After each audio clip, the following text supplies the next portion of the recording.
Olá, tudo bem?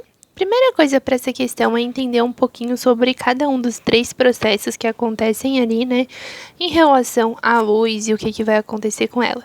Primeiro ali que a gente vai analisar é o efeito fotoelétrico, tá? Onde a gente tem a incidência de uma determinada onda luminosa, pode ser de qualquer cor, né? Depende ali da função trabalho, do material, da energia mínima, mas, né, substancialmente, o que vai acontecer? Cada um dos fótons que vai chegar aqui nessa placa metálica vai ter energia suficiente para conseguir arrancar um elétron, né? Então, cada fóton vai incidir na placa metálica e vai sair levando um elétron junto consigo.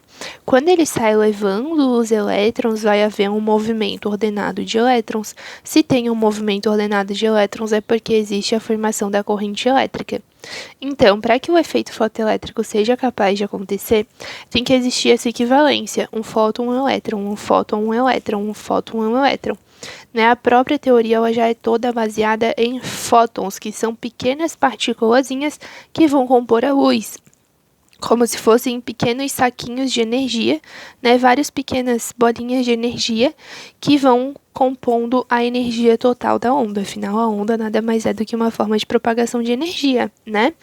Então, esses fótons aqui, essas pequenas bolsinhas de energia, elas vão incidir na placa metálica e retornar com um elétron. Para que haja a formação dessa corrente elétrica, né, pela retirada de elétrons, a gente tem que obedecer a teoria corpuscular, também? O segundo processo é a difração, né, onde nós temos uma luz incidente por um laser, uma fenda, né, com um obstáculo, e nós temos aqui a luz difratada. Isso aqui é muito famoso pelo teorema de Young, né, a experiência de Young, que ele já fala certinho e deduz essa experiência com a natureza ondulatória. É com essa experiência das fendas que ele retifica a natureza ondulatória das ondas, tá? Então, a difração é um fenômeno exclusivo das ondas. Só onda pode ter difração, tá?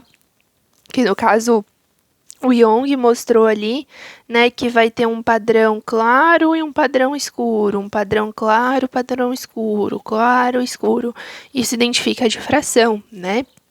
E foi com esse experimento aí que o Young conseguiu mostrar pra gente que a onda possui sim, né, a característica luminosa, ou seja, a luz pode se apresentar como onda, tá? Então, o efeito fotoelétrico foi a forma como Einstein mostrou pra gente que a luz pode sim se comportar como pequenas partículas, formando a teoria corpuscular. E aqui, Young mostrou pra gente, né, que essa onda pode sofrer difração, mostrando a natureza ondulatória da luz. E foi aí, né, que surgiu a junção dessas duas, formando a natureza dual da luz, que ela tem a natureza ondulatória e a natureza corpuscular, tá bem? E aqui a última é a polarização. A função da polarização é limitar a direção de propagação da onda. Novamente, a polarização pode acontecer só com ondas, tá bem? Porque há uma onda aqui, inicialmente a luz estava se propagando em várias direções, tipo uma fonte luminosa emitindo luz em várias direções. Quando ela passa pelo polarizador, todas essas direções aqui, elas são descartadas, elas não querem mais. Então, o polarizador descarta todas essas direções e fica só uma, que é essa daqui. Então, o que ele acontece? Ele vai pegar todas as direções que a onda está se propagando e ele vai limitar apenas uma direção de propagação, que a gente chama de onda polarizada. Então, isso vai mostrar pra gente a natureza ondulatória, porque se forem partículas, não tem como uma partícula ser polarizada, né? Tanto ali, geralmente, né, quando mostra, assim, um feixe de luz para ser polarizado, então eles mostram ali em dois sentidos, mas na verdade a onda se propaga em todos os sentidos, tá? Opa, focou. Então, a onda se propaga em todos os sentidos e ela vai passar pelo polarizador. Depois de passar pelo polarizador, ela vai ficar apenas em um sentido. Então, ela está limitando uma onda, tá? Porque as partículas não tem como você limitar, né? Então, vamos analisar as alternativas. A A fala que o efeito fotoelétrico e a polarização evidenciam a natureza ondulatória da luz.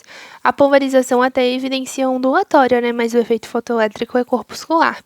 Quanto à difração, evidencia a natureza corpuscular. Não, a difração é ondulatória. A polarização e a difração evidenciam a natureza corpuscular da luz, enquanto o efeito fotoelétrico, a natureza ondulatória. Ao contrário, né? O efeito fotoelétrico são os pequenos corpos de luz, os pequenos fótons da teoria corpuscular. A difração e a polarização evidenciam a natureza ondulatória da luz, enquanto o efeito fotoelétrico evidencia a natureza corpuscular da luz. Perfeito, né? Difração e polarização são fenômenos que podem acontecer apenas com as ondas, e o efeito fotoelétrico é o fenômeno que depende dos fótons incendidos na placa metálica, então tá corretinho. Aqui na D, o efeito fotoelétrico e a difração evidenciam a natureza ondulatória, efeito fotoelétrico é corpuscular, então não. Alternativa C correta.